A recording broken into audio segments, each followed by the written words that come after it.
ولا قوة إلا بالله العلي العظيم. أعوذ بالله من الشيطان الرجيم. بسم الله الرحمن الرحيم.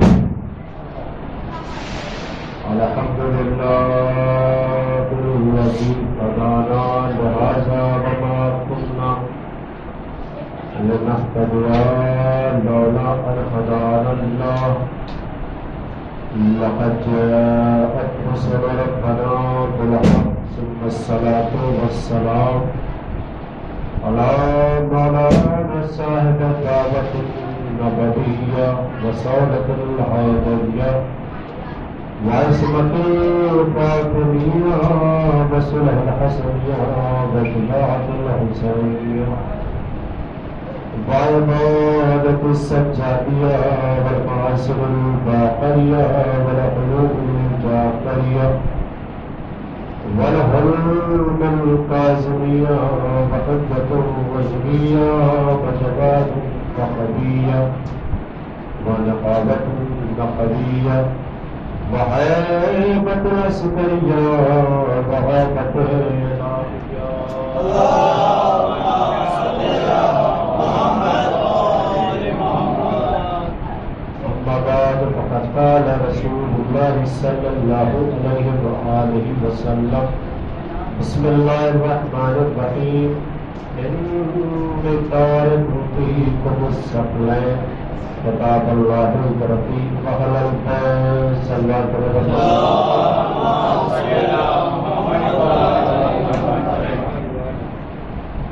کون سا بات پڑے تو یاد ہے؟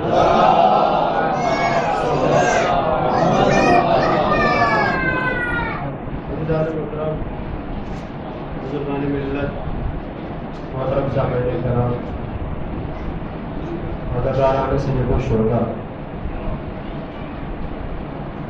ماشاء اللہ سے ایک سجادیہ مشن یعنی حافظہ مجالس کی آج دوسری مجلس ہے. نہیں تو اگر مجلسوں کا سلسلہ دیکھیں گے تو آج 7ویں مجلس ہے. اور ماشاء اللہ سے آپ لوگ بھی پابندی وقت کا خیال کرتے ہوئے آتے ہیں. لیکن گفتگو شروع کرنے سے پہلے چھوٹی سی معذرت اس بات پہ کہ میں اپنے وقت پہ شاید نہیں بیٹھ پاتا ہوں.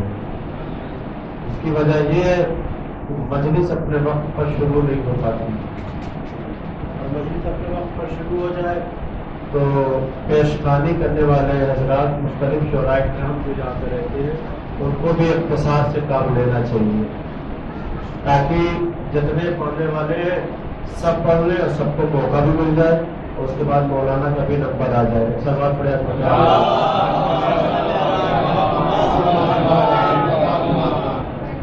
اختصار کیونکہ گاڑا لفظ ہو جاتا ہے، اردو لفظ ہے اور زیادہ اردو بولنا بھی نہیں چاہتے گاڑا کر کے. اختصار کا مطلب تھوڑا تھوڑا کم کم پڑھیے تاکہ سب کو موقع مل جائے. سوال پڑے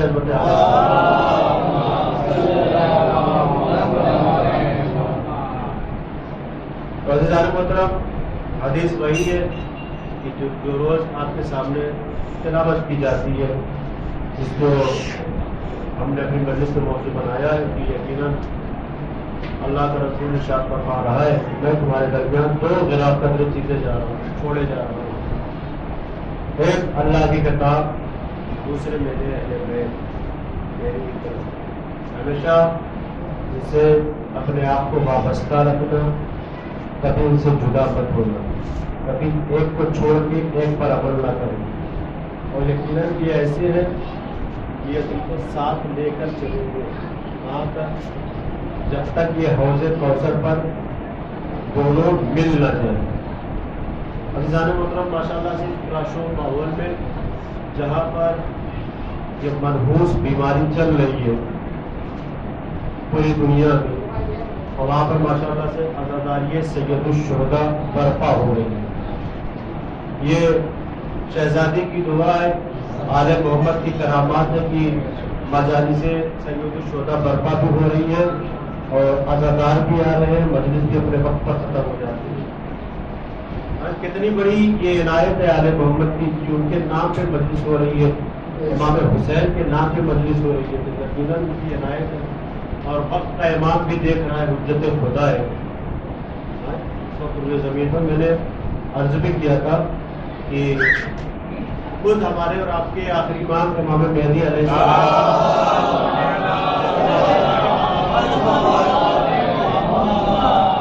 کہ اگر میں اپنی نظر رحمت، نظر عنایت، کرامت اپنے چاہنے والوں پر سے ہٹا لوں تو پھر یہ نست و نابود ہو جائے۔ تو اس مہلک بیماری میں، اس پراشور ماحول میں یہ عزاداری سید الشہداء برپا ہو رہی ہے، بہت بڑی بات ہے۔ ورنہ تو آپ دیکھیے کہ کہیں کوئی آج سے تو 2 مہینہ زیادہ نہیں، 2 مہینہ پیچھے جائیے، کہیں کوئی پروگرام ہوتا تھا فوراً آواز آ جاتی تھی، اور یوٹیوب پہ اور فیس بک پہ اور پیپر میں کہ فلاں کورونا ہوا، ان سے ان کو ہو گیا، ان سے ان کو ہو گیا، ان سے ہو گیا، لیکن کہیں کوئی رپورٹ نہیں آئی ہوتی۔ ذرا غور فرمائیے، کہیں کوئی رپورٹ، کوئی خبر نہ آئی ہوگی کہ کسی کا سبیل پینے سے کسی کو کورونا ہوا ہو۔ غور کیا آپ نے کہ مسجد جانے میں کسی کو کورونا ہوا ہو؟ مولا عباس کا پرچم اٹھتا ہے، علم مبارک اٹھتا ہے، نہ جانے کتنے عزادار ایک علم کو بوسہ دیتے ہیں، نہ جانے کتنے کے ہاتھ لگتے ہیں، لیکن کہیں یہ خبر نہیں آئی کہ علم چھوڑنے سے کسی کو کورونا ہوا ہو۔ ارے یہ آل محمد ہے، یہ شفاعت دینے کے لیے آتے ہیں۔ صلوات پڑھے عظمت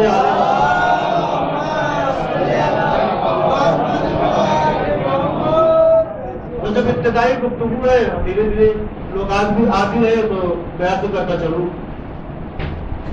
انہیں امام حسین علیہ السلام کیا ہے؟ نہیں، ابھی تو ہم صرف خاک شفا لے کے آتے ہیں نا، خاک لیتے ہیں، لے کے آتے ہیں قبر امام حسین علیہ السلام کی۔ جو بیمار رہتا ہے، استعمال کرتا ہے تو شفا مل جاتی ہے۔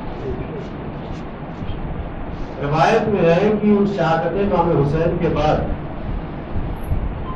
2 پرندے آتے ہیں، یہ واقعہ مالک سکتر میں لکھا ہوا ہے۔ 2 پرندے آتے ہیں امام حسین علیہ السلام کے جسم اقدس کے پاس، اور دونوں پرندے اپنے پروں کو امام حسین علیہ السلام کے خون میں غلطہ کرتے ہیں۔ غلطہ کرنے مطلب مس کرتے نہیں، غلطہ کرنے مطلب پورا بھگوتے، اور بھگونے کے بعد ایک دوسری طرف چلا جاتا ہے، ایک دوسری سمت چلا جاتا ہے۔ کیوں؟ پہلے تو آتے ہیں نالا و شیون کرتے ہیں فرزند رسول پر، نواز رسول پر کہ شہید کر دیا گیا، اس کے بعد دونوں ایک ایک سمت کی طرف اڑ جاتے ہیں۔ اس میں سے ایک پرندہ، اس میں جو ہمارے صاحب مالک سکتر نے لکھا ہے کہ وہ پرندہ جو ہے کبوتر، پرندہ جو ہے کبوتر تھا، انہوں نے شناخت کی ہے۔ ایک پرندہ مدینے آتا ہے، بھائی سب کو پتا ہے کہ نواز رسول شہید کر دیا گیا، لیکن وہ اپنوں میں خبر دینے کے لیے جا رہے ہیں، جو ان کی قوم ہے، جو ان کی برادری ہے، پرندوں کی برادری ہے۔ اور ایک پرندہ آتا ہے مسجد میں، ایک سوال پڑھے حضرت عالم مدینے میں آتا ہے اور اس باغ میں آ کے بیٹھ جاتا ہے، اور وہ باغ ایک یہودی کا رہتا ہے، لیکن یہودی کو تھوڑا عقیدت رہتی ہے امام حسین سے، باغ رہتا ہے یہودی کا، آگے بیٹھ جاتا ہے درخت پر۔ یہودی کا معمول یہ تھا کہ اس کی بیوی نے ایک بیٹی تھی، بیوی کا انتقال ہو گیا تھا، ایک بچی تھی جو اپاہج تھی۔ اپاہج کا مطلب نہ دیکھ سکتی تھی، نہ بول سکتی تھی، نہ چل سکتی تھی، نہ کوئی کام کر سکتی تھی۔ یہودی اپنے باغ میں روز آتا تھا کام کرنے کے لیے، تو اپنی بیٹی کو ساتھ لے کے آتا تھا اور اسی درخت کے نیچے بیٹھا دیتا تھا، اور جب شام کو جاتا تھا تو لے کے چلا جاتا تھا، اور اسی درخت کے نیچے بیٹھی تھی لڑکی جس پہ وہ نالو شیون کر رہا تھا پرندہ، جو اپنے پر کو پورے امام حسین سے غلطہ کیے ہوئے تھا۔ ذرا سی حرکت ہوتی ہے اس کے پر میں تو وہ خون کا ایک قطرہ لڑکی کے جسم پہ آ کے ٹپکتا ہے اور لڑکی کو شفا مل جاتی ہے۔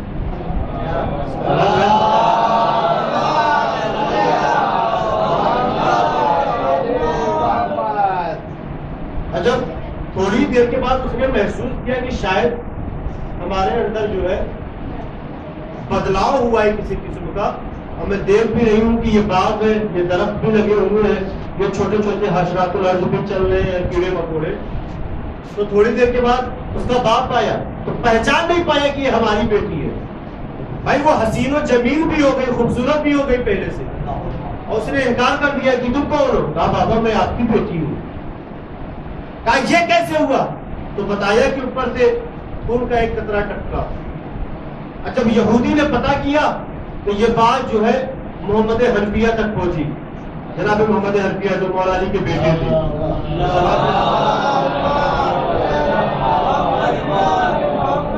تو انہوں نے تصدیق کی کہ یہ خون میرے بھائی حسین کا خون ہے, جن کو کربلا کے میدان میں شہید کر دیا گیا. دیکھیے ظرف کیا ہوتا ہے, خصوصیات کیا ہوتی ہے. وہی خون تاریخ بتاتی ہے کہ جس ملعون نے ایک انگوٹھی کے لیے امام حسین علیہ السلام کی انگلی کاٹی تھی, اللہ لعنت کرے اس پر, ایک انگوٹھی کے لیے کاٹ لی تھی انگلی. تاریخ بتاتی ہے کہ کوفے کا رہنے والا تھا, سویا ہوا تھا. اس نے کہا میں رسول اللہ ہے, اور رسول اللہ بڑے غصے میں ہے. اس نے دیکھا, پہچان لیا, کہا یا رسول اللہ آپ اتنے غصے میں کیوں ہیں؟ کہا تم نے جو کام انجام دیا ہے,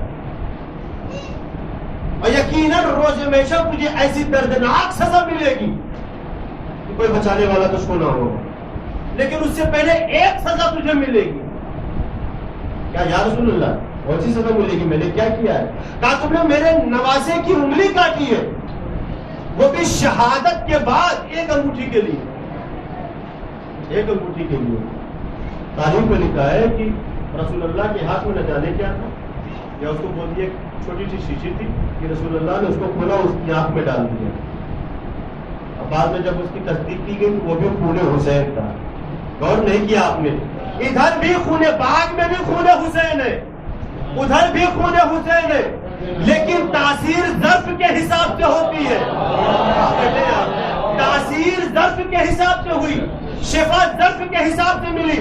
اس کا عقیدہ امام حسین پہ تھا کہ اس کو شفا مل گئی. یہ دشمن آل محمد تھا, یہ دشمن اہل بیت تھا کہ جو اندھا ہو گیا. سلوات پڑھے امت آل محمد.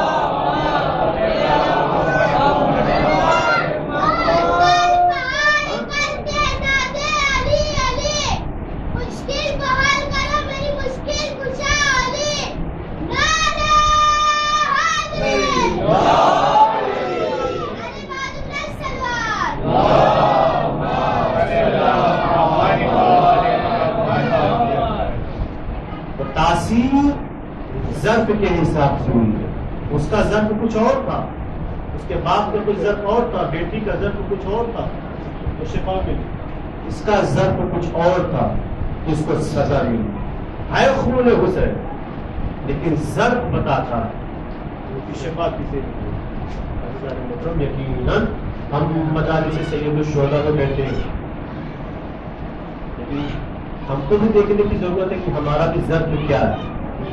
آیا ہمارا ظرف ویسا ہے کہ نہیں جیسا رسول اللہ چاہتے ہیں, جیسا امام حسین چاہتے ہیں, جیسا مولا علی چاہتے ہیں. بڑی حدیثیں بیان کی ہے نا, تو حدیث ثقلین چلی رہی ہے آپ کے سامنے, اور بھی بہت سی حدیثیں بیان کی ہے. حسین و منی والا میرا حسین, حسین مجھ سے, میں حسین سے ہوں. بچپنا ہے امام حسین کا پہچانوا رہے ہیں. حاضر حسین فعارفو, یہ حسین اس کو پہچان لو. ان حسین مصباح الہدی و سفینۃ النجات, بے شک حسین ہدایت کا چراغ ہے, نجات کی کشتی ہے. الحسن والحسین سیدہ شباب اہل جنہ, حسن اور حسین جنت کے جوانوں کے سردار ہیں. لیکن یہ اب اس کو کیا کہا جائے کہ بدقسمتی ہے مسلمانوں کی کہ جو رسول کے دہن سے حدیث نکلی اس کو لیا نہیں, اور جو غیروں نے حدیث بیان کر دی اس کو لے لیا. جنہوں نے پیسے کے لیے اپنے ضمیر کو بیچ کے حدیث بیان کی اس کو لے لیا. جیسے ایک بہت بڑا نام ہے تاریخ میں ابو ہریرہ, رسول اللہ نے جو حدیث بیان کی اس کو نہیں لیا, لیکن وہ جو حدیث بیان کر رہا ہے اسے لیا جا رہا ہے. اور جو کہ سب جعلی حدیثیں ہیں, کوئی معتبر حدیثیں نہیں ہے. ایک اس کی حدیث میں آپ کو بیان کر دوں, اس کی حدیث, ہاں رسول اللہ کی حدیث نہیں. ایک شخص مکے سے آیا, بڑا پریشان تھا, اور پورا سامان لے کے آیا. مولا علی بھی مدینے میں تھے, لیکن تیسری خلافت چل رہی تھی, وہ بڑا پریشان تھا. ابو ہریرہ سے ملاقات ہو گئی. کہا کیوں پریشان ہو؟ کہا میرے پاس پیاز کا ایک بوجھ ہے, میرے پاس پیاز بہت ہے, لیکن یہ پیاز کہیں بک نہیں رہی ہے. مکے سے لے کے مدینے آ گیا, کوئی خریدنے والا نہیں ہے. کہا ابھی بک جائے گی, میں بکوا دوں گا. ابو ہریرہ نے کہا لیکن ایک شرط ہے. کہا کیا شرط ہے؟ کہا جتنا کماؤ گے آدھا ہم کو دو گے. اب یہ بتائیے کہ ایسے راویوں سے کیا سروکار ہے کہ جو اسلام کے لیے حدیث بیان کریں گے. یہ انہوں نے اپنے ضمیر کو بھیج دیا. کہا ٹھیک ہے. تو آیا مدینے کی گلی میں اور آگے کہنے لگا کہ سنو سنو سنو اہل مدینہ سنو, اہل مدینہ سنو. اور لوگوں نے کہا کہ ارے ابو ہریرہ کیا بیان کرنے جا رہے ہیں؟ کہا کہ میں نے رسول اللہ سے سنا ہے. اب جھوٹی حدیث پر بھی کرتی رسول اللہ کی طرف. رسول اللہ سے سنا ہے کہ جس نے مکے کی پیاز مدینے میں کھائی, غور کیا آپ نے, جس نے مکے کی پیاز مدینے میں کھائی اس نے مکے کی زیارت کی. ارے تو پھر کیا کہنا تھا؟ جتنے جاہل تھے, جتنے بدو تھے, سب پہنچ گئے کہ رسول اللہ کی حدیث ہے. ارے کم سے کم وصی رسول کے تصدیق تو کر لیتے, در آل محمد پر آ جاتے, تصدیق تو کر لیتے حدیث کی کہ حدیث صحیح ہے, مسند ہے کہ نہیں ہے, معتبر ہے کہ نہیں ہے. اب معاملہ یہ ہوا کہ اس کی ساری پیاز بک گئی اور انہوں نے لے بھی لیا.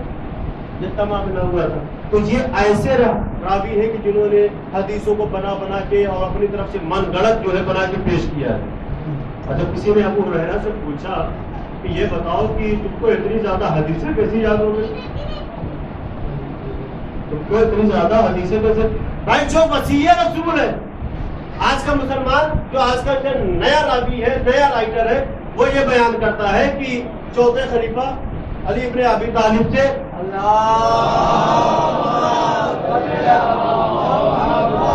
وہ بیان کرتے ہیں اپنی کتاب میں کہ 500 سے 600 سے حدیثیں زیادہ مروی نہیں ہیں ان سے.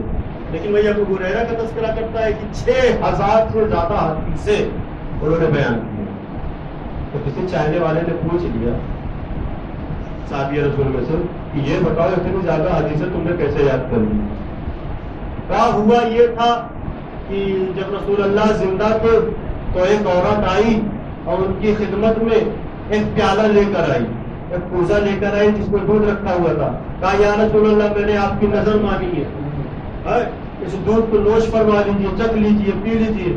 اور انہوں نے پیا. ہم بھی بازو میں کھڑے ہوئے تھے, نہیں غور کیا آپ نے, ہم بھی بازو میں کھڑے ہوئے تھے. تو جو بچا ہوا دودھ تھا ہم کو دے دیا, جو بچا ہوا دودھ تھا وہ ہم کو دے دیا. جو ہم نے پیا تو 6000 سے زیادہ حدیثیں ہم کو یاد ہو گئی. لیکن وہ چاہنے والا تھا, عقل مند تھا. پھر اس میں تمہارا کمال کیا ہے؟ اس میں کمال تو رسول کے جھوٹے دودھ کا ہے. تمہارا کمال کیا ہے؟ کہا یہ میرا ہی کمال ہے کہ 6000 سے زیادہ حدیثیں میں نے بیان کی. کہا تم نے رسول کا جھوٹا دودھ پیا تو تم کو 6000 سے زیادہ حدیثیں یاد کر لی.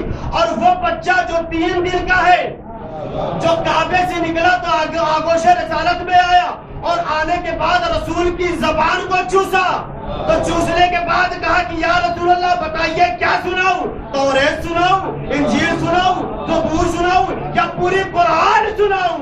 سلوات پڑھے.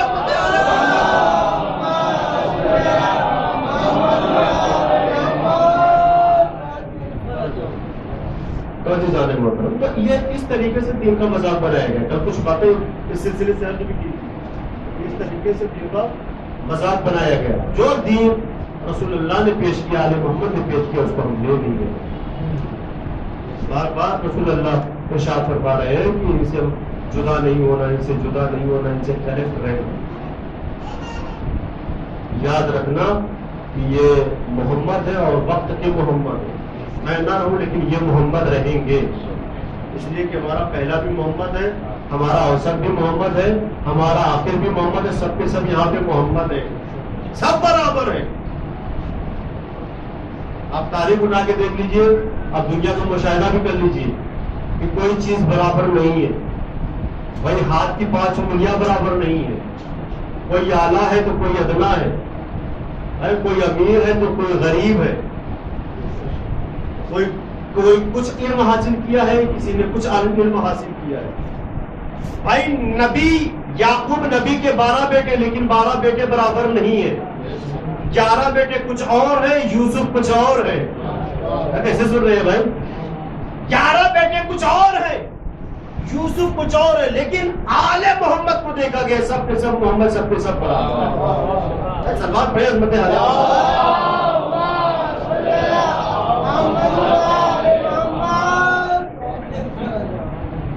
کسی نے رسول اللہ کی شہادت کے بعد آ کے اعلان کیا پہلے خلیفہ کے زمانے میں کہ ہم نے کچھ امانتیں رسول اللہ کے پاس رکھوائی تھی، اگر کوئی وصی رسول ہے تو ہماری امانتوں کو واپس کیا جائے۔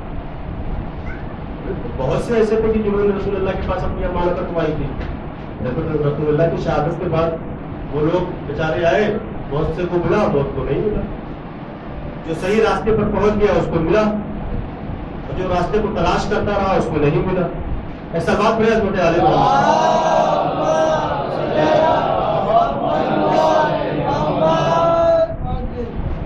تو کئی لوگوں نے اعلان کیا، بلکہ یہ ندا دی کہ کوئی ہے جو وصی رسول ہے یہاں پر جو ہماری امانت کو واپس کروا سکتا ہے؟ پورا مدینہ پریشان، اور جو وصی رسول ہوگا وہی تو واپس کرے گا۔ سب پہنچ گئے پہلے کے پاس، ہماری امانتیں واپس کرو۔ ہم تو کہنے لگے کہ ہمارے پاس تمہاری کوئی امانت نہیں ہے، ہمارے پاس تمہاری کوئی امانت نہیں ہے۔ کہا بھائی تمہارے بارے میں یہ شعور ہوا ہے کہ تم رسول اللہ کے خلیفہ منتخب کیے گئے وصی ہو، تو ہماری امانت کو واپس کرو، کیونکہ رسول اللہ نے کہا تھا کہ میرے بعد اگر میں نہ رہوں تو جو میرا وصی ہوگا وہ تمہاری امانت کو واپس کرے گا، اور آ کے اس سے لے لینا، لاؤ واپس کرو۔ اب ہو تب نہ واپس کرے، لیکن تاریخ بتاتی کہ وہی سلمان فارسی کھڑے ہوئے، کہا یہاں تمہاری امانت نہیں ملنے والی، کافر کہا وہ دروازہ تلاش کرو جہاں سے امانت ملے گی۔ کافر کون ہے؟ کہا علی ابن ابی طالب۔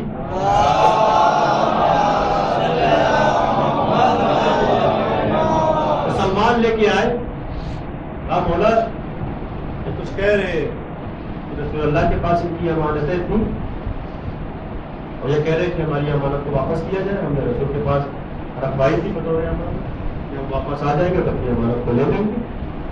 اچھا اس میں کچھ ایسے بھی تھے کہ وہ بھی پہنچے کہ علی کو کیا پتا کہ ہم رسول اللہ کے پاس امانت رکھوائے بھی ہے کہ نہیں، چلو آج ہم بھی مانگ لیں گے، ہم کو بھی مل جائے گا، لیکن ان کو کیا پتا کہ وہ حقیقی وصی رسول ہے۔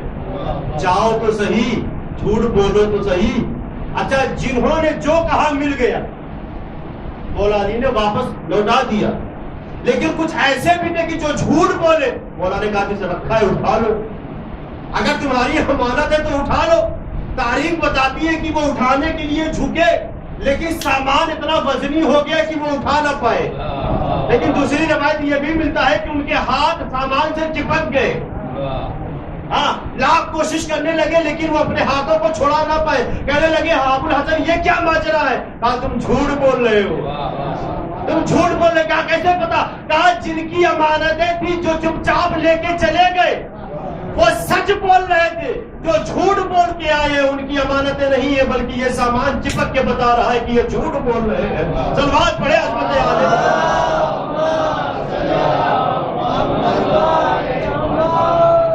یہ جھوٹ بول رہے ہیں، ان کو امانتیں نہیں ملی، انہوں نے امانتیں رکھوائی نہیں تو ملے گی کہاں سے؟ جنہوں نے رکھوائی تھی ان کو ملے گی۔ تو یہ وصی رسول تھے کہ جنہوں نے بعد شہادت رسول جس طریقے سے رسول اللہ کا نظام پر اس طریقے سے چلے، یعنی یوں کہہ دیا جائے کہ نظام رسول اللہ میں کوئی تبدیلی نہیں، جیسے رسول اللہ تھے ویسے علی ابن ابی طالب تھے۔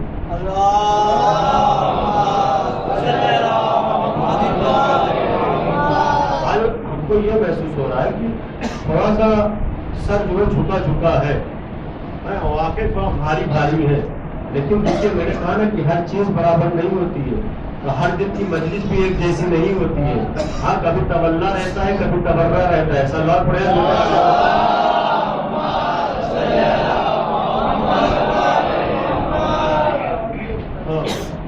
یہ اپنے ذہن میں بیٹھا لیجیے، یقیناً میں ویسے ہی پڑھنے کا آدمی ہوں، لیکن کچھ باتیں ایسی آتی ہیں کہ جس میں انسان تھوڑا خاموش رہتا ہے، مجھ تھوڑا خاموش رہتا ہے، لیکن بیداری کے ساتھ بڑے خاموش نہیں ہے، لیکن بیداری کے ساتھ بھی اکثر بات بیان ہوتے آلے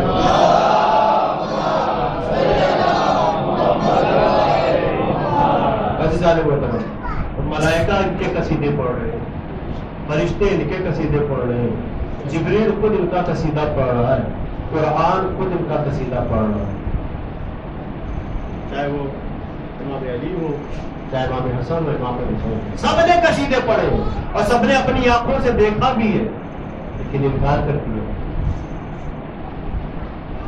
بھائی آج ایک الزام یہ بھی لگتا ہے کہ شیعہ حضرات جو ہے علی سے زیادہ علی کے ذوالفقار کے قصیدے پڑھتے ہیں، یہ حضرات علی سے زیادہ علی کے ذوالفقار کے قصیدے پڑھتے تھے۔ ابھی تک تو مسئلہ جو ہے اذان کا چل رہا تھا، ابھی 2 دن سے ایک نئی کلپ آئی ہے، ذوالفقار کو لے کے سب بیٹھ گئے۔ کہاں کس پر الزام لگاؤ گے؟ پہلے طے تو کر لو کہ بولنا کیا ہے۔ بھائی اذان کے خلاف وہی بولا جس کی اذان کا خود پتہ نہیں، اور شاید یہی وجہ ہے کہ ان کے یہاں صبح کی اذان کچھ اور ہے، ظہر کی اذان کچھ اور ہے۔ اور میں آپ کو چیلنج کر کے بتا رہا ہوں کہ آپ جائیے گا وہاں پہ، اچھا اذان کیا ہے؟ اب جب بات آ گئی تو آپ سنتے ہوئے چلیے، مجھے فقہ پہ میں بات میں آتا ہوں۔ اذان کیا ہے؟ میں اپنوں کے لیے بھی یاد کر دوں، اذان مطلب صدا، یعنی جو مؤذن اذان دیتا ہے اللہ اکبر تو یہ ایک صدا رہتی ہے کہ ہاں اب نماز کا وقت ہو گیا ہے چلو، لیکن وہ مؤذن بھی ہوتا ہے۔ بھائی جناب بلال نے کیوں کہا تھا اذان دینے کے لیے؟ کیونکہ جناب بلال کی آواز میں وہ اثر تھا کہ لوگ سنتے تھے، بھاگے چلے آتے تھے۔ اب ایسا بھی نہ ہونا چاہیے کہ آواز کچھ اور ہو اور اثر کچھ اور ہو۔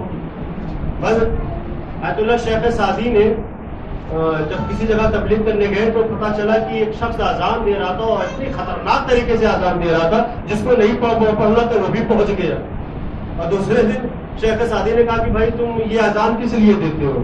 کہا اللہ کے لیے دیتا ہوں۔ کہا کل پہ اللہ کے لیے نہیں دینا، دینا تو انسانوں کے لیے دینا، وہ بھی اچھی طریقے سے دینا۔ سلمان پڑھے حضرت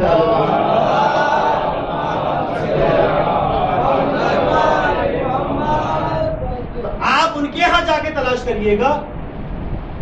ممکن ہے کہ ظہر میں مغرب میں مؤذن ایک ہو لیکن صبح والا مؤذن الگ ہوگا۔ غور نہیں کر رہے بھائی آپ۔ اب میں اتنی کھل سے زیادہ کھل کے وضاحت نہیں کر سکتا چونکہ میک بھی ہے، آواز بھی ہماری جا رہی ہے۔ صبح کا مؤذن الگ ہوگا اور ممکن ہے کہ ظہر کا اور مغرب کا مؤذن ایک ہو۔ یہ صرف ان کے یہاں، یہ شیعہ قوم میں نہیں ہے۔ شیعہ قوم میں مؤذن ایک ہی ہوتا ہے، جس مسجد میں مؤذن طے کیے جاتے ہیں ایک ہی مؤذن ہوتا ہے۔ وہ الگ سی بات ہے کہ کہیں پر جو ہے مختلف مؤذن بھی ہو جاتے ہیں۔ سلوات پڑھے حضرت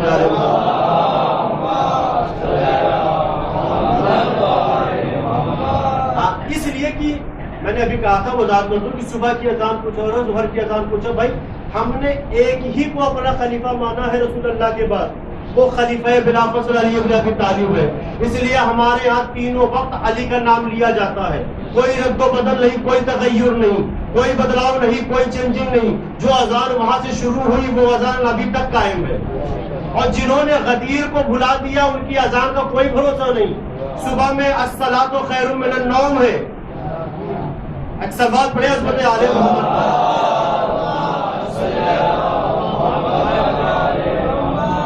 ہاں ظہر میں کچھ اور ہے، اب اس سے زیادہ وضاحت کیا کرے؟ میرا اگر بیدار ہوتے تو پہنچ جاتے۔ ایک سال بعد پڑھے حضرت آل محمد۔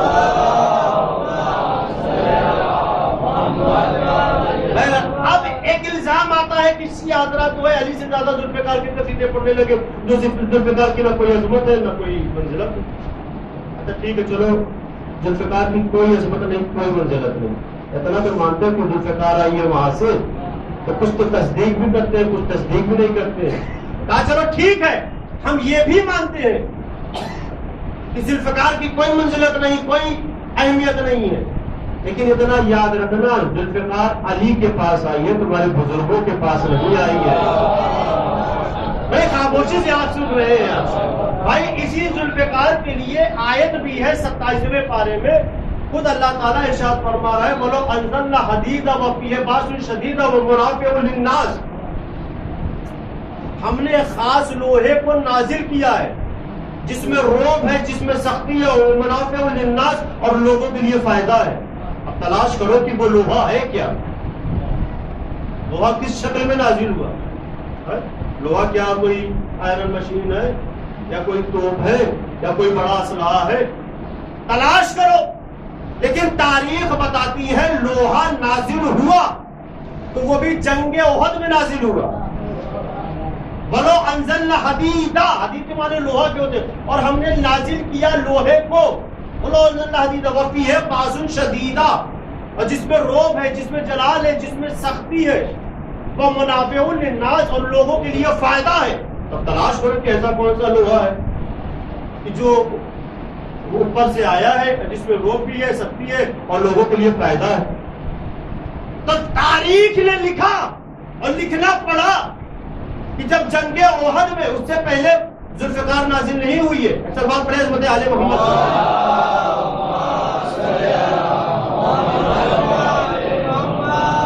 ہاں، جب مولا جنگ پہ گئے ہیں تو وہ ذوالفقار نہیں تھی، وہ ان کی ذاتی تلوار تھی، اور جب جنگ احد میں کئی بار ٹیڑھی ہوئی، رسول اللہ اس کو ٹھیک کرتے تھے، یہاں تک کہ رسول اللہ کے مقدس صحابی تھے ابو دجانہ، مولا علی بھی کھڑے ہوئے، یا رسول اللہ ذوالفقار ٹیڑھی ہو گئی ہے، ایک کام نہیں کر رہی ہے۔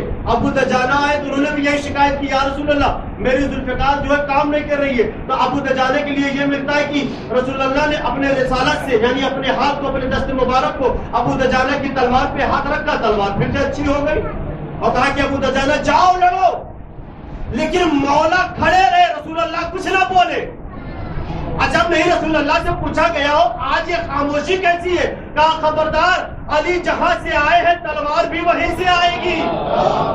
اب اسی اثنا میں جبریل نازل ہوئے، یہ لوہا نازل ہوا ہے، اور لا کے رسول اللہ کو دیا، یا رسول اللہ حکم ہوا ہے کہ جبریل جنت سے لے کے جاؤ اور رسول اللہ کی خدمت میں رکھو۔ آج میرے ولی کو تلوار کی ضرورت ہے، ذوالفقار کی ضرورت ہے۔ یہ تلوار اس طریقے سے نازل ہوئی۔ شباب میں عظمت عالیہ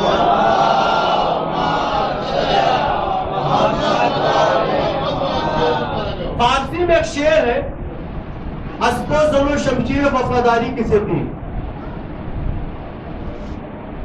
اسب و زن و شمشیر وفاداری کسے دی، یعنی کسے دیکھا گیا ہے کہ جس کی تلوار، جس کی بیوی، جس کا راہوار یعنی گھوڑا وفادار رہا ہو۔ ایک اور کیا آپ بیداری کے ساتھ سنیے، کسے دیکھا گیا ہے؟ تاریخ اسلام میں کوئی شخص ایسا بتاؤ کہ جس کی ذوالفقار، جس کی بیوی، جس کا گھوڑا وفادار رہا ہو۔ اسب و زن و شمشیر وفاداری کسے دی؟ اچھا، زمانے قدیم میں چلے جائیے، میر انیس کے زمانے میں، اب تو ماشاءاللہ سے بڑے شاعر بھی آ گئے ہیں، شعر بھی کہتے ہیں، اپنی فکر لے کے آتے ہیں۔ تو اس زمانے میں، میر تقی کے زمانے میں ایک بڑے شاعر تھے میرن صاحب، تو ان کے ذہن میں یہ مصرع آیا تھا کہ اسب و زن و شمشیر وفاداری کسے دی، تو بڑے پریشان تھے، گرا نہیں لگ پا رہی تھی، مصرع مکمل نہیں ہو پا رہا تھا۔ تو میر تقی میر کے پاس پہنچے، تو میر تقی میر نے کہا کہ آج بڑے پریشان ہو، بڑے پریشان ہو؟ کہا ہاں، ایک مصرع آیا ہے ذہن میں لیکن اس پہ گرا نہیں لگ پا رہی ہے کہ اسب و زن و شمشیر وفاداری کسے دی۔ تو ابھی بتایا نہیں میر تقی میر کو، تو میر تقی نے کہا کہ بتا دیجیے۔ کہا نہیں، ہم آج آپ کو نہ بتائیں گے۔ کہا کیوں؟ کہا ارے مصرع ہمارا ہوتا ہے، گرا آپ لگاتے ہیں، پھر اس کے بعد نام آپ کا ہو جاتا ہے کہ میر تقی میر نے ایک نیا شعر کہا، اور میرن صاحب جو خاموشی رہ جاتے ہیں، میرن صاحب کو کوئی نامے لینے والا نہیں ہے۔ بھائی، مرثیہ کے سب سے بڑے شاعر تھے میر انیس میر، اردو ادب کے سب سے بڑے شاعر تھے میر تقی میر، فارسی ادب کے سب سے بڑے شاعر تھے مرزا غالب، غزلیات کے سب سے بڑے شاعر تھے علامہ اقبال، نظم و نسق کے سب سے بڑے شاعر تھے میر خسرو میر۔ سلوات پڑھے عظمت عالیہ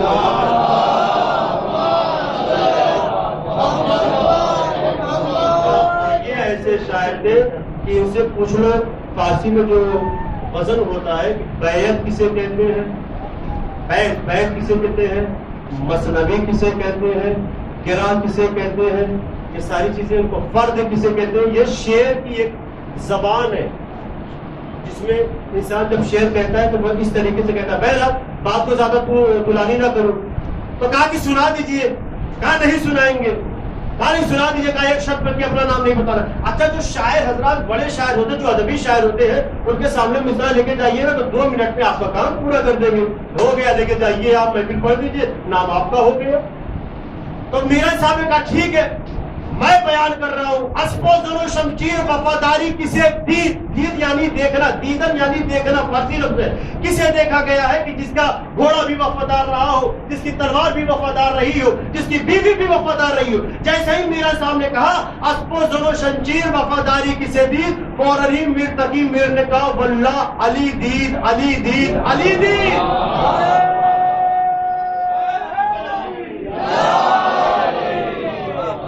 فوراً میر تقی میر نے کہا واللہ میں نے علی کو دیکھا علی کو دیکھا علی کو دیکھا. 3 بار آیا تھا دید نا, تو 3 بار علی کا نام لیا. واللہ علی دید علی دید علی دید. علی کو دیکھا علی کو دیکھا علی کو دیکھا. ارے علی ہی کو دیکھا گیا ہے کہ جس کی بیوی وفادار رہی ہو, علی ہی کو دیکھا گیا ہے جس کا رہبار وفادار ہو, علی ہی کو دیکھا گیا ہے جس کی ذوالفقار وفادار رہی ہو. اب ذوالفقار نازل ہو گئی جنگ احد میں, اور اس طریقے سے جنگ کر رہی تھی ید اللہ میں آ کے کہ یہ یقین مانیے کہ آگ اگل رہی تھی. یہ منظر ملک الموت بھی دیکھ رہا تھا. ارے روح تو ہم جو قبض کرتے ہیں, اور آج آگ تو یہ اگل رہی ہے. عجب نہیں اس نے جبریل سے بھی کہا ہو ملک الموت یہ آج کیا عالم ہو گیا ہے جنگ احد کا. ارے کسی طریقے سے ذوالفقار کو روکو. کہا ذوالفقار کو روکنا میرے بس کی بات نہیں ہے, تمہارے بس کی بات ہے. ملک الموت تو جا کے روک لو. اب یہاں پر کسی شاعر کا مجھے کچھ شعر یاد آ گئے. جیسے ہی قریب آتا ہے ملک الموت تو آ کے کہتا ہے کہ ذوالفقار تھوڑا آہستہ چلو, آپ خاموش رہو. اتنے لوگوں کی روح قبض کیے ہو, آج تک میں نے تم سے کچھ کہا؟ تھوڑا بیداری کے ساتھ سنیے, وہ پیچھے والے بھی جتنے بیٹھے لوگوں کی روح قبض کر کے لے کے چلے گئے, میں نے کچھ کہا؟ پھر بھی بہت آگ اگل رہی ہو آج اس طریقے سے چل رہی ہو کہ لوگ دیکھ رہے ہیں تم کو. کیوں نہ دیکھے, پہلی بار آئی ہوں علی کے ہاتھ میں. اتنے دن سے انتظار کر رہی تھی کہ کب میں اپنے ہاتھ میں پہنچوں گی, یعنی اس ہاتھ میں پہنچوں گی جہاں پر مجھے جانا ہے. تو کہا کہ نہیں آہستہ چلو. اب یہاں سے شعر کہتا ہے کہ یہ شاعر کہتا ہے کہ جب اصرار زیادہ بڑھا ملک الموت کا تو پھر ذوالفقار نے کہا خاموش اس قدر نہ اونچا مقام کر. بھائی جس طریقے سے آپ شاعروں کو سنتے ہیں نا اس طریقے سے آج مجھے بھی سنیے. خاموش اس قدر نہ اونچا مقام کر, تو میرا ماتحت ہے ادب سے کلام کر. ذوالفقار کو نہیں ہے ملک الموت سے, ذوالفقار کو نہیں ہے ملک الموت سے. خاموش اس قدر نہ اونچا مقام کر, تو میرا ماتحت ہے ادب سے کلام کر.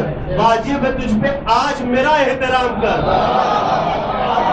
واجب ہے تجھ پہ آج میرا احترام کر. چل ہٹ مجھے نہ روک ادھر اپنا کام کر. اور بیداری کے ساتھ سنیے, چل ہٹ مجھے نہ روک ادھر اپنا کام کر, اور پھر زلزلے پپا نہ کروں کائنات میں. ارے آئیے ہوں پہلی بار ید اللہ کے ہاتھ میں.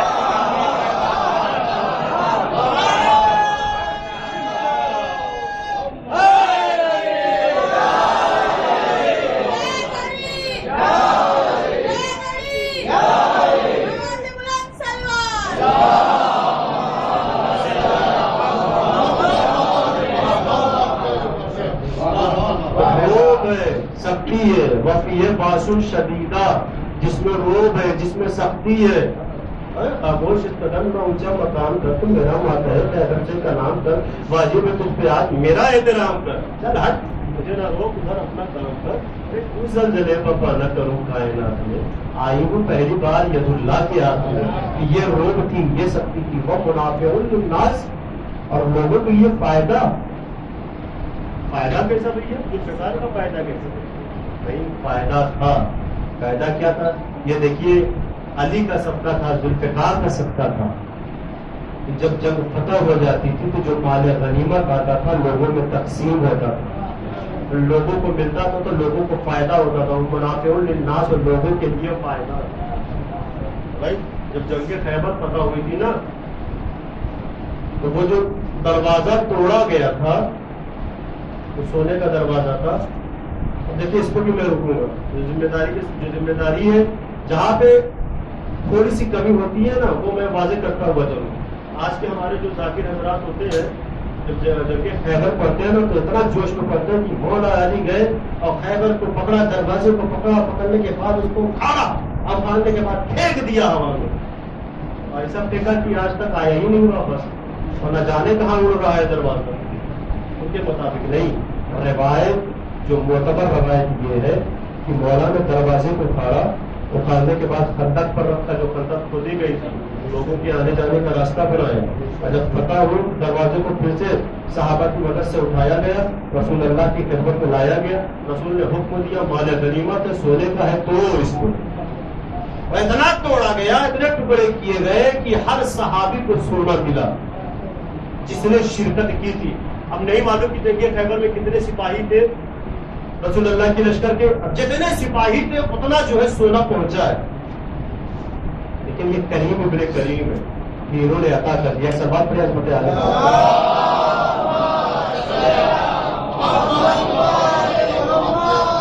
اور سبات پر عظمت عالی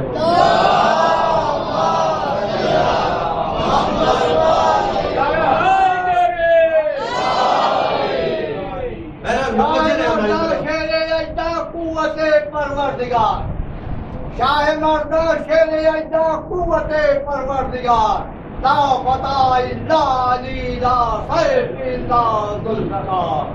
اس طرح چلتی سی رن میں تیغ شیر کردگار، ہر طرف سے اختیار میں العما کی سی پکار، کر چکا جب غیر مرحب تو چاہے دلدل سوار، آ رہی تھی یہ صدا دیوار در سے بار بار، لا فتح الا علی لا سیف الا ذوالفقار۔ نعرہ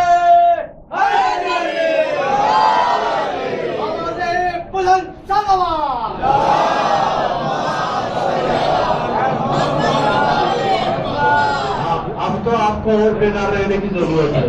اب جتنی دیر پڑھوں گا 15 منٹ یا 10 منٹ، اب تو ایک دم بیداری کے ساتھ سنیے، چونکہ اتن بھائی نے اپنی بیداری کا ثبوت دے دیا ہے۔ ہاں اصل بات بڑے ہوتے آ رہے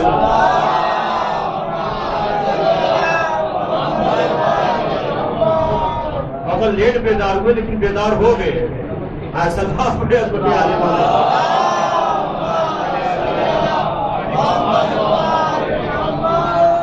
صحابیوں کو جب مال غنیمت ملا ہوگا تو کیا مولا علی کو نہ ملا ہوگا؟ بھائی ملا ہوگا، اسے زیادہ ملا ہوگا۔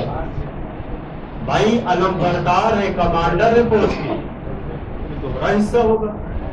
مولانا صاحب مجلس پڑھتے ہیں تو ڈبل حصہ ہوتا ہے، ہاں ہوتا ہے کہ نہیں؟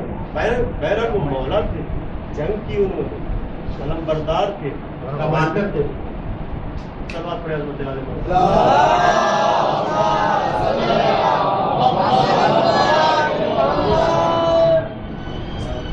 ادھر سے بھائی، ادھر سے بولنا پڑ رہا ہے۔ سلوات پڑھیں حضرت علی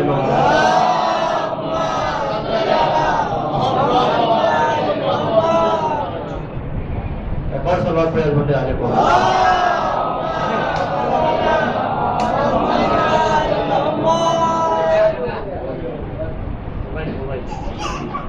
ہمارے حیدری نعرہ سلوات۔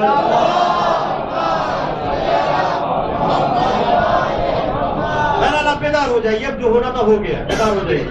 یقیناً مولا کو حصہ ملا ہوگا، تو پھر وہ حصہ گیا تھا علی اپنے گھر لے کر آئے یا کہیں اور علی نے بھجوا دیا۔ تاریخ بتاتی ہے کہ جب جنگ خیبر سے واپس آ رہے تھے نا تو کچھ عورتیں دور کھڑی تھی، کچھ بچے کھڑے تھے۔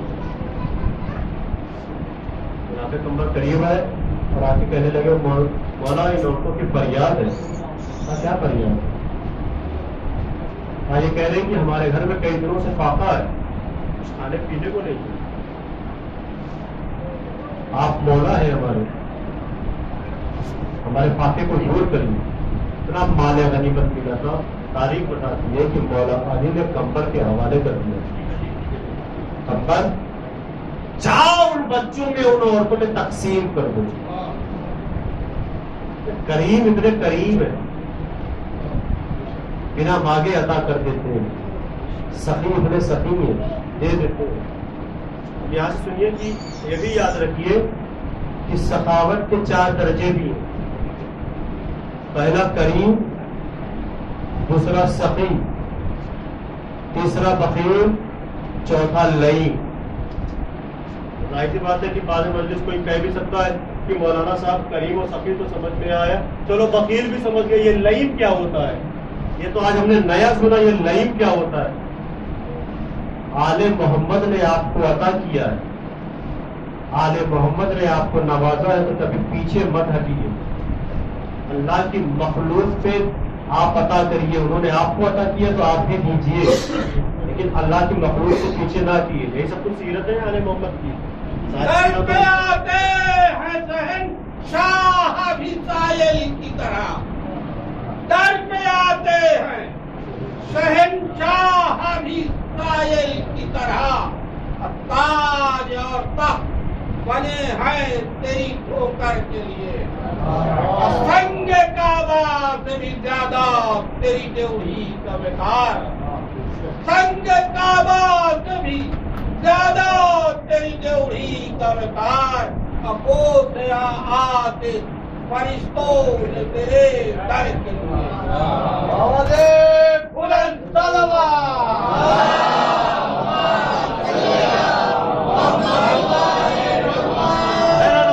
ہوئیے۔ پہلا درجہ کریم، سنیے چاروں کیا ہے؟ کریم وہ ہوتا ہے کہ جو اپنی دولت کو خود نہ کھائے، اللہ کی مخلوق پر لٹا دے، دے دے، تقسیم کر دے۔ پہلا درجہ کریم، غور سے سنیے گا۔ کریم وہ ہوتا ہے کہ جو خود نہ کھائے، اللہ کی مخلوق پر لٹا دے۔ دوسرا سخی، سخی وہ ہوتا ہے جو خود بھی کھائے، اللہ کی مخلوق کو بھی، بولتے رہیے بھائی، اللہ کی مخلوق کو بھی کھلائے۔ پہلا کریم جو خود نہ کھائے، اللہ کی مخلوق کو کھلا دے۔ دوسرا وہ ہوتا ہے سخی جو خود بھی کھائے، اللہ کی مخلوق کو بھی کھلا دے۔ تیسرا ہوتا ہے بخیل، جو خود کھائے لیکن اللہ کی مخلوق کو نہ کھلائے۔ یہاں تک سمجھ گئے؟ اب چوتھا ہے لئیم۔ لئیم کون ہوتا ہے بھائی؟ لئیم وہ ہوتا ہے جو نہ خود کھائے نہ اللہ کی مخلوق کو کھلائے، بلکہ اکاؤنٹ میں جوڑ جوڑ کے۔ ہاں بھائی، ایک جگہ ہے مظفر نگر میں، لیکن نام ہمارے ذہن سے نکل گیا، آپ سنتے ہوئے چلیے۔ ایک آدمی تھا جس کی عمر 104 سال ہو گئی تھی، 104 سال، وہ بھی ابھی کچھ سال پہلے انتقال ہوا ہے۔ تو اس نے کہا ہائے میں اپنی مراد کو نہ پہنچا، بنا مراد پوری کیے جا رہا ہوں۔ سب نے کہا 104 سال کے ہوئی گئے دادا، اب کتنا زندہ رہی ہو؟ نہیں نہیں، یہ میری مراد نہیں ہے۔ 50 سال 60 سال والے تمہارے سامنے والے جا رہے ہیں، تم اب بھی آ رہے ہو۔ نہیں یہ بھی مراد نہیں ہے ہماری۔ کہا پھر کیا مراد ہے؟ کہا 5000 روپیہ کم ہے 1 کروڑ جمع کرنے میں۔ بیٹھے 5000 روپیہ کم ہے 1 کروڑ روپیہ ہم جمع کر رہے تھے، یعنی کھایا کبھی نہیں، اب بنا مراد کے وہ جا رہا تھا۔ سب نے کہا یار آخری وقت ہے، چلو چندہ چٹکی کہہ کے ان کی مراد پوری کر دو، ان کی مراد پوری کر دو، تو جمع کر کے ان کی مراد کو پوری جاؤ۔ اب شکوہ شکایت مت کرنا، اب تم جو ہے اپنی مراد کے ساتھ جا رہے ہو۔ آئی بتا تھوڑے جائے کے بعد ہی ہوئی ہے کا، نہ کوئی بیٹا ہے نہ کوئی بیٹی ہے، بیوی بھی مر گئی ہے، جو رپورٹ آئی تھی، جو خبر آئی تھی۔ ہوگا کیا؟ اب کہا کہ جو ہوگا وہ دیکھا جائے گا، جب تک زندہ ہوں میں ذمہ دار ہوں۔ بس یہی بولتے رہے اور چلے گئے، ساری کی ساری دولت ہوئی نہیں۔ بعد میں پتا چلا کہ وہاں کے جو MLA تھے اور جو سانسد تھے، انہوں نے کہا ان کا کوئی نہیں ہے، لہذا یہ جتنی ان کی پراپرٹی ہے سب حکومت کے حوالے۔ ایسی دولت کا فائدہ کیا ہے؟ آپ کریم ابن کریم کو دیکھیے نا، وہ اسی سے متصل واقعہ ہے۔ ایک شخص آتا ہے مولانا متقیان علی ابن ابی طالب کی خدمت میں،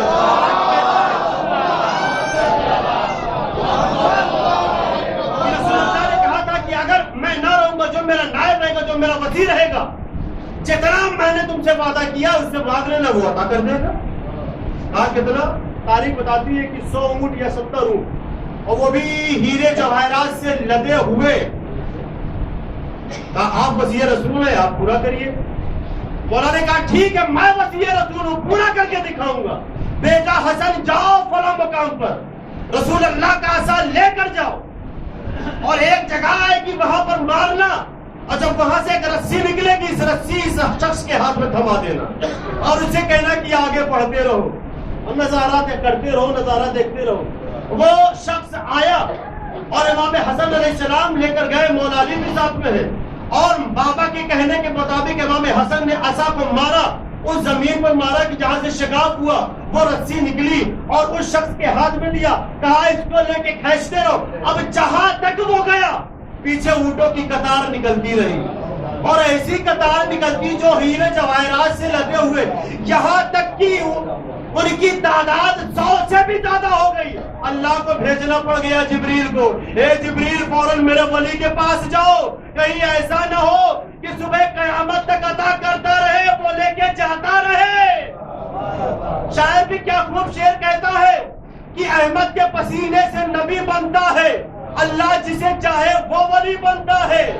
احمد کے پسینے سے نبی بنتا ہے، اللہ جسے چاہے وہ ولی بنتا ہے، اور نبیوں کے تمام بکھرے ہوئے اوصاف کو یکجا کیا جائے تو علی بنتا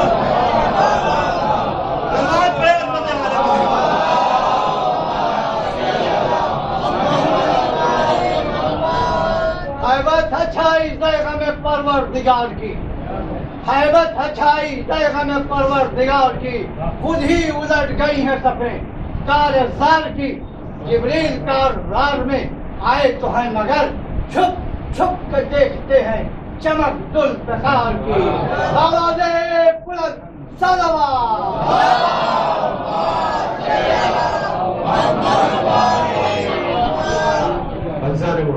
یہ حدیث ثقلین سے پہلے پڑھا مولا کو تقیان علی بن ابی طالب، امام حسن علیہ السلام، امام حسین علیہ السلام،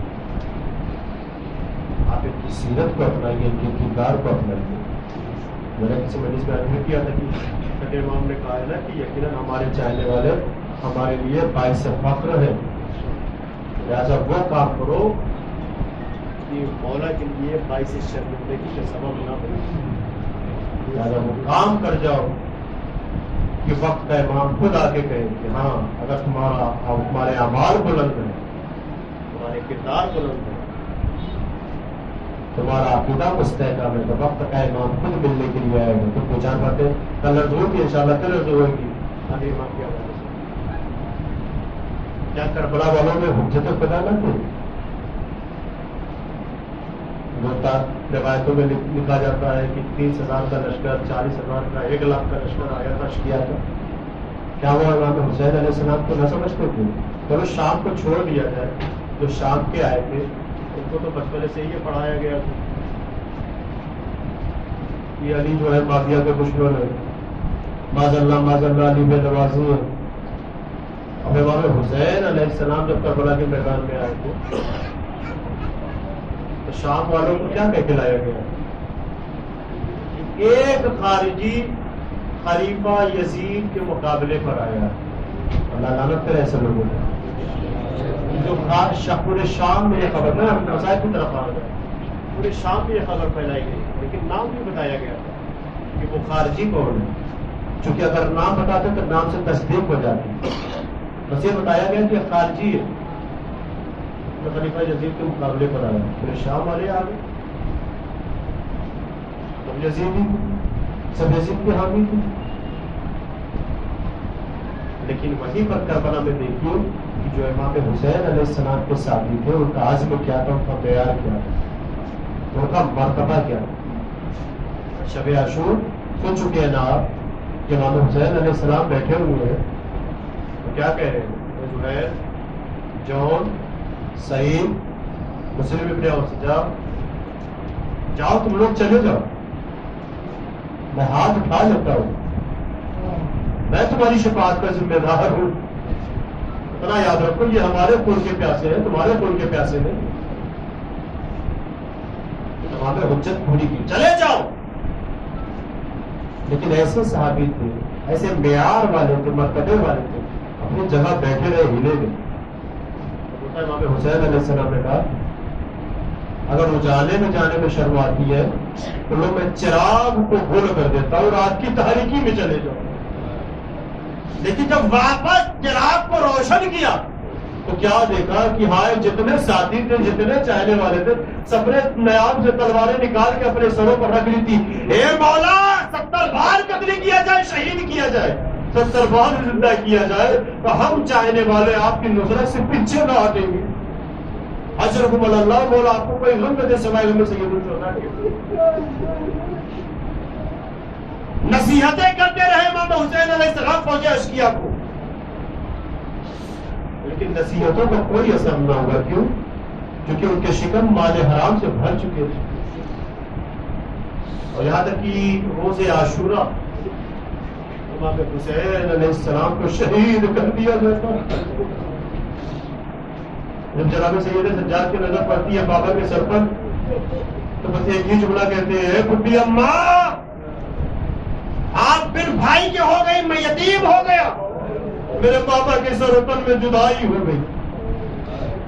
اور جب 11ویں محرم کو آئین حرم کو اسیر کیا جاتا ہے نا، اس سے پہلے جناب سید سجاد حسن بڑی نگاہ سے میدان کربلا کی طرف دیکھ رہے تھے. خودی نے بھتیجے کو دیکھا اور قریب آئی اور آ کے ایک جملہ کہا، اے بیٹا سید سجاد، کیا عالم غربت میں تم بھی ہم کو چھوڑ کے چلے جاؤ گے؟ ایک مرتبہ جناب سید سجاد نے کہا، اے پھوپھی اماں انصاف کے بتائیے، وہ جوان بیٹا کیا کرے جس کے بابا کا لاشا کربلا کی جلتی زمین پر پڑا ہے؟ بیٹا اتنا مجبور ہے کہ باپ کو تو غسل و کفن بھی نہیں دے سکتا ہے. اسیر کر دیا گیا 11 محرم کو. ابھی تک تو آپ کوفے کے مسائل سن رہے تھے، بازار کوفہ کے مسائل سن رہے تھے. تاریخ بتاتی ہے کہ 4 سالہ بچی جناب سکینہ اتنی اذیتیں دی گئی ہیں راستے میں جناب سکینہ. پہلی بار جب اسیر کیا گیا اور کربلا سے آگے یہ کوفہ بڑھا، یہ قافلہ بڑھا کوفے کے قریب، جب جناب سکینہ اونٹ کی پشت سے گر گئی تھی نا تو شبر ملاؤن نے کہا کہ یہ بچی گر جاتی ہے، ایک کام کرو اس کو اونٹ کی ننگی پشت پر اکیلے باندھ دو. اور وہ سکینہ جناب سید سجاد جب رہائی ملی تھی مدینے میں آئے تھے تو کہنے لگے تھے، کسی نے کہا تھا کہ اے سید سجاد آپ اپنی بہن کی مصیبت کو بیان کریے، آپ اپنی بہن کی مصیبت کو کچھ بیان کریے. جناب سید سجاد نے کہا، یاد رکھو جب اونٹ کی ننگی پشت پہ باندھا گیا نا تو جیسے جیسے اونٹ چلتا تھا میری بہن سکینہ کا بدن زخمی ہوتا جاتا تھا، اور جیسے جیسے زخمی ہوتا جاتا تھا وہ بابا کو یاد کرتی تھی، ہائے بابا مجھے بچا لو.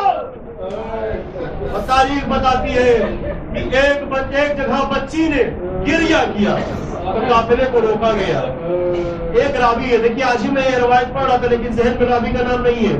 وہ شمر ملعون کے پاس آتا ہے، کہتا ہے اے شمر ذرا بچی پر تو رحم کر، 4 سالہ بچی ہے، اونٹ کی پشت ہے، بچی اکیلی ہے. میں یہ دیکھ رہا ہوں کہ کہیں بچی سہم کے ڈر کے مر نہ جائے، اس کو اس کی پھوپھی اماں کے پاس یا کوئی بھی اس کی ماں ہے اس کے پاس بھیج دے.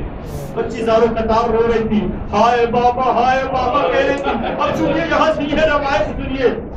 راوی لکھتا ہے کہ سکینہ کو اونٹ کی پشت سے شمر ملاؤن اتارتا ہے اور اتارنے کے بعد اذیتیں دینا شروع کرتا ہے کہ خاموش رہنا، اب رونا نہیں، اب گریہ نہیں کرنا، مجھے پریشان نہیں کرنا، قافلے والوں کو پریشان نہیں کرنا ورنہ اس سے زیادہ اذیت دوں گا. یہ سننا تھا کہ جناب سکینہ نے اس سر کی طرف مخاطب ہوئی جو نیزے پر نہیں بلند تھا، جو شرمندگی کی وجہ سے نیچے تھا، جس کو شمر ملاؤن نے اپنے گھوڑے کی گردن میں باندھ لیا تھا جناب عباس کے سر کو.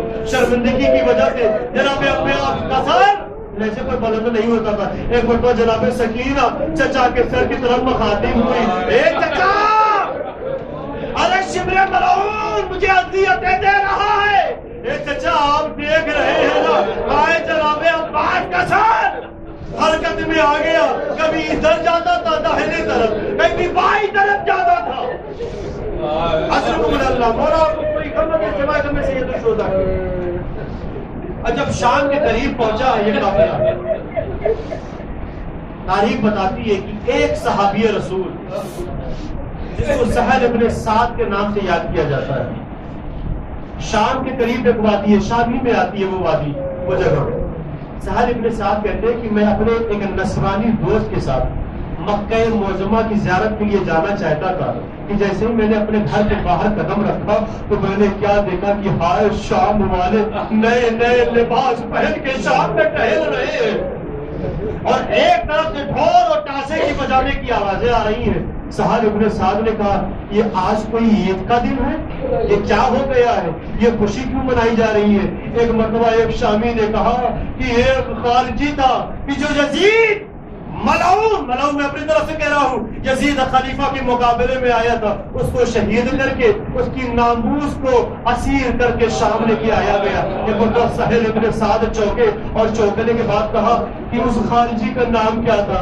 ایک مرتبہ شامی نے کہا حسین ابن علی. ارے جیسے حسین ابن علی کا نام سنا نا سہل ابن سعد نے رسول اللہ کے صحابی تو پریشان ہو گئے, چونک گئے, کہا ارے یہ ڈوب مرنے کا مقام ہے. ارے نواز رسول کو شہید کر کے ان کی آل کو اسیر کر کے یہ کس طریقے سے جشن منایا جا رہا ہے؟ چھپ کے جو منظر دیکھنے لگے صحابی تھے نا, چھپ کے یہ منظر دیکھنے لگے. تاریخ بتاتی ہے کہ انہوں نے دیکھا کہ سروں کو نیزوں پر بلند کیا گیا. بس آخری ایک دو جملے سنیے زحمت تمام. اور ایک سر ایسا تھا, نصرانی بھی ہے ساتھ میں, یاد رہے نصرانی بھی ہے ساتھ میں.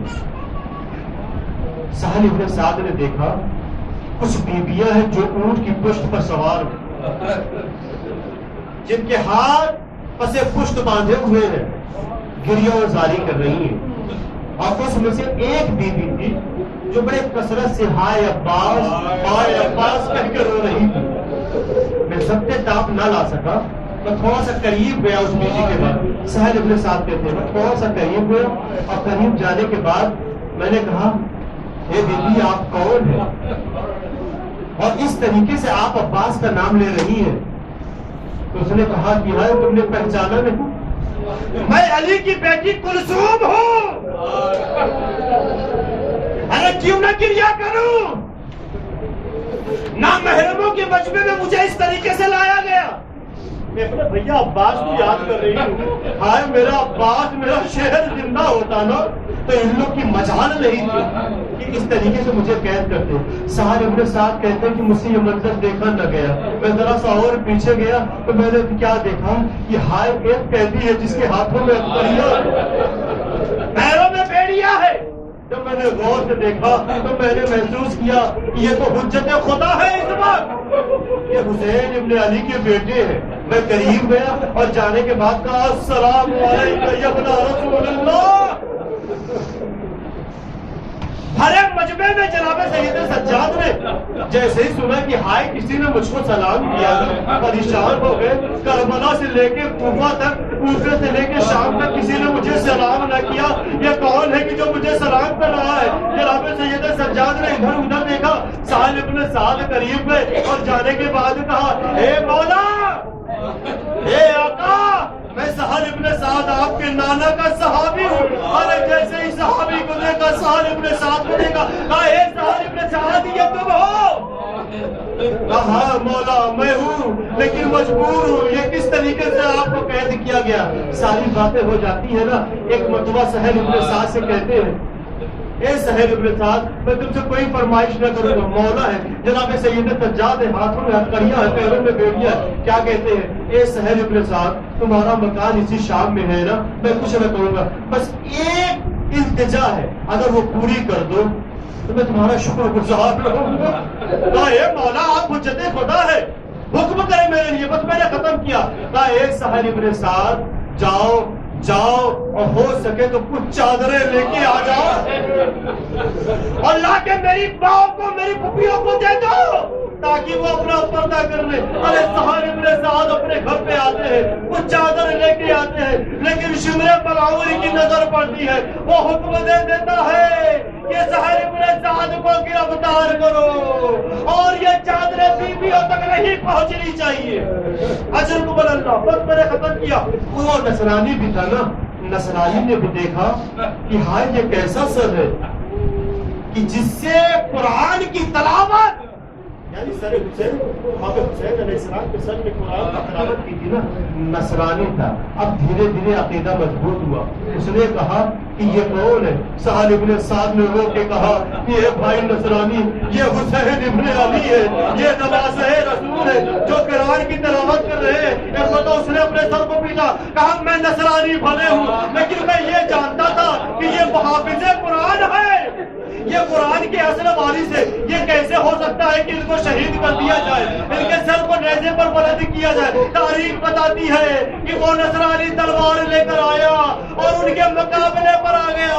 ایک مرتبہ پھر شبر ملعون نے کہا کہ اس کو گرفتار کرو، اگر یہ نہ مارے تو اس کو اس کے سر و تن میں جدائی کرو. ہاں یہ منظر جناب ام کلثوم دیکھ رہی تھی کہ اس کے سر و تن میں جدائی ہو. ایک مرتبہ نانا رسول خدا کو یاد کیا، اے نانا، ارے آپ کی امت نے کیا خوب اجر رسالت کو ادا کیا ہے. اے نانا، ایک نصرانی نے آپ کو سمجھ لیا، لیکن یہ کیسے امتی ہے کہ جو آپ کو نہ سمجھ پائے نہ آپ کے اہل بیت کو سمجھ پائے.